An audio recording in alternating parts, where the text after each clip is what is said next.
It's the middle of summer, and there's a lot going on in our little cove. My vegetable garden is going really well. The green beans are going great guns and living up to their name provider.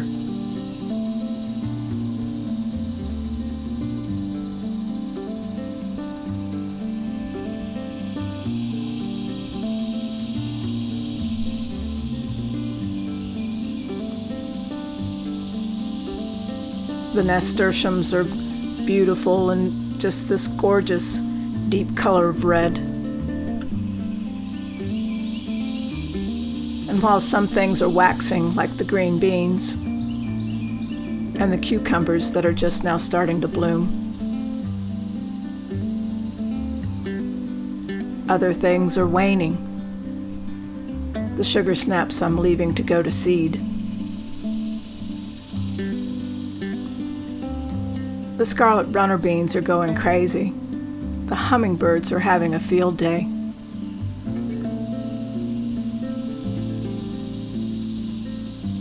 And I love the shape of the pods.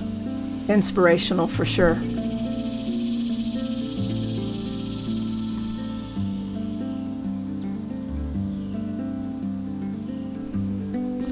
Other things that are waning are the blackberries.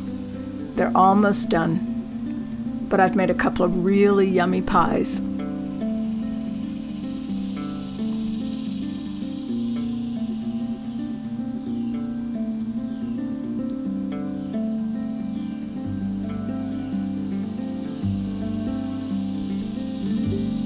And while it's not a huge harvest, it's plenty for Dave and I.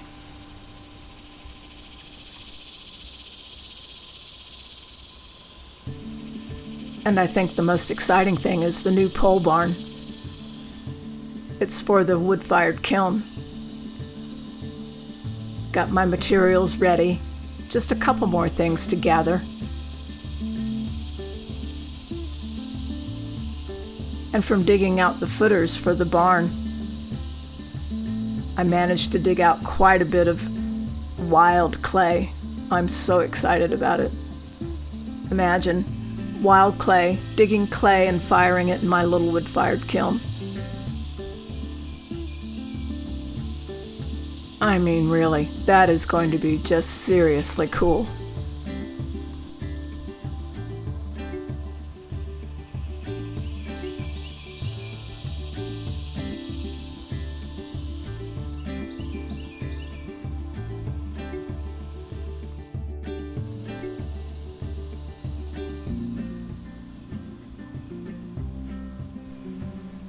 The clay has been resting and it's been sieved, so all the chunky bits have been worked out.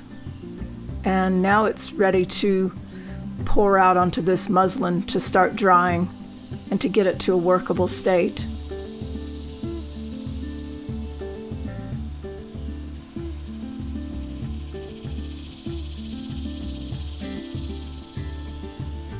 It'll stay here on the muslin for as long as it takes. It depends on the humidity and the other temperature conditions, how hot it is. We'll let all that water, excess water, drain out.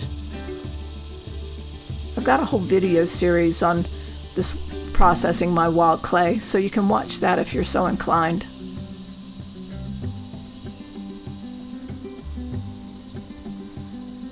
But it's pretty fine and should be nice to work with.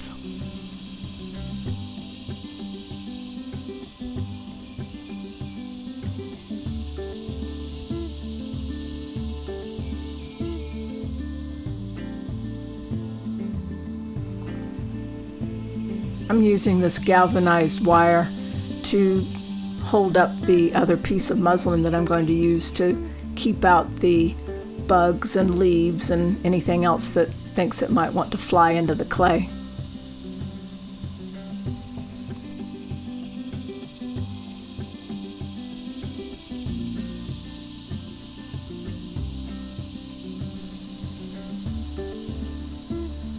Clamp it down, and now I wait.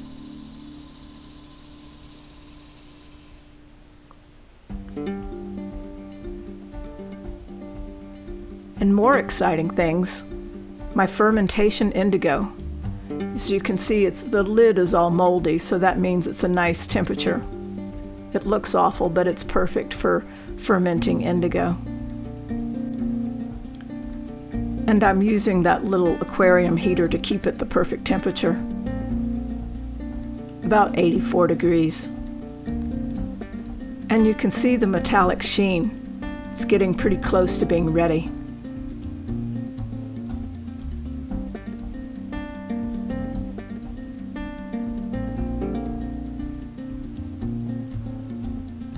And I'm going to feed the vat a little bit. This is a cooked mixture of madder and wheat bran, and the liquid is from that cooking.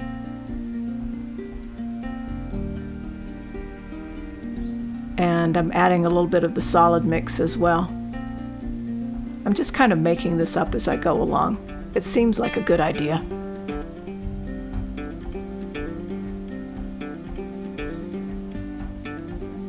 And because the madder and bran will lower the pH of the vat, I'm adding some more soda ash to raise the pH back up. It needs to be over 10.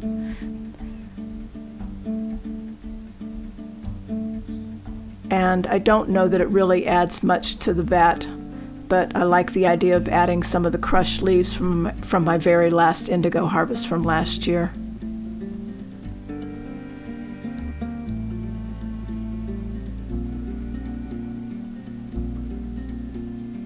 And I'll give it a good stir and then leave it to rest for another day.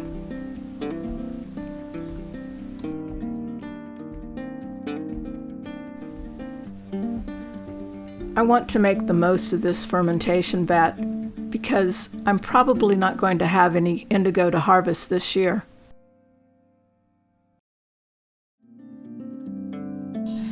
I have sowed seeds. I've planted so many seeds, and this is all there is. Just these tiny, small plants that I hope will grow to at least have some seeds to harvest at the end of the year. But that's it for now. It's up and it's down, it's waxing and it's waning. It's the way of nature.